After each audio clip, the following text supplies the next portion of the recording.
முதல் அறிவிப்பு, புதுசாக உருவாக்கப்பட்ட இந்த தென்காசி மாவட்டத்துக்கு மாவட்ட ஆட்சியர், காவல் கண்காணிப்பாளர் உள்ளிட்ட அலுவலர்களுக்கு 15 கோடி ரூபாய் செலவில் 11 புதிய குடியிருப்புகள் கட்டப்படும்.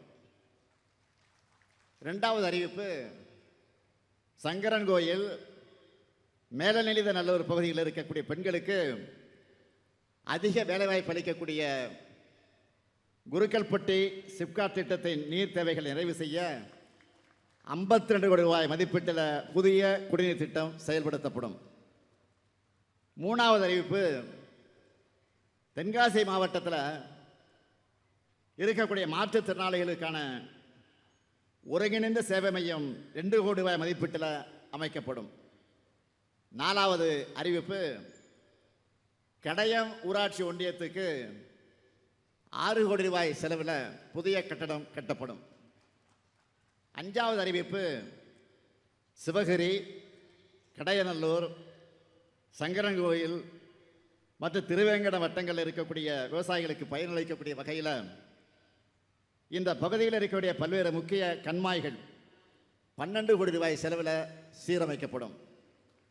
ஆறாவது அறிவிப்பு, தென்காசி வட்டம் சிவசைலம் கிராமத்தில் இருக்கக்கூடிய கடனா அணை 4 கோடி ரூபாய் செலவில் சீரமைக்கப்படும்.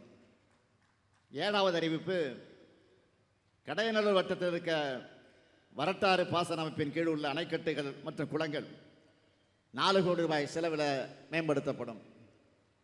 எட்டாவது அறிவிப்பு, செங்கோட்டை வட்டத்தில் அடவி நயினார் கோயில் அணை திட்டத்தின் கீழ் உள்ள அணைக்கட்டுகள், கால்வாய்கள் மற்றும் குளங்கள் 5 கோடி ரூபாய் செலவில் சீரமைக்கப்படும்.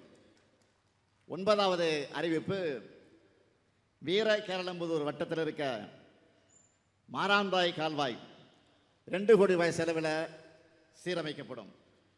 10வது அறிவிப்பு, ஆலங்குளத்தில் இருக்கக்கூடிய அரசு மகளிர் கலை மற்றும் அறிவியல் கல்லூரிக்கு 1 கோடி ரூபாய் செலவில் குடிநீர் மற்றும் பிற வசதிகள் செய்து தரப்படும்.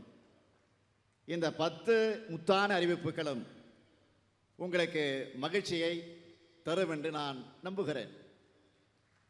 மக்களான உங்களை மகிழ்விக்கவே இந்த ஆட்சி, மக்களை காக்கவே இந்த ஆட்சி, மக்களை வளர்க்கவும் மக்களுக்கு கொடுக்கவுமே இந்த ஆட்சி.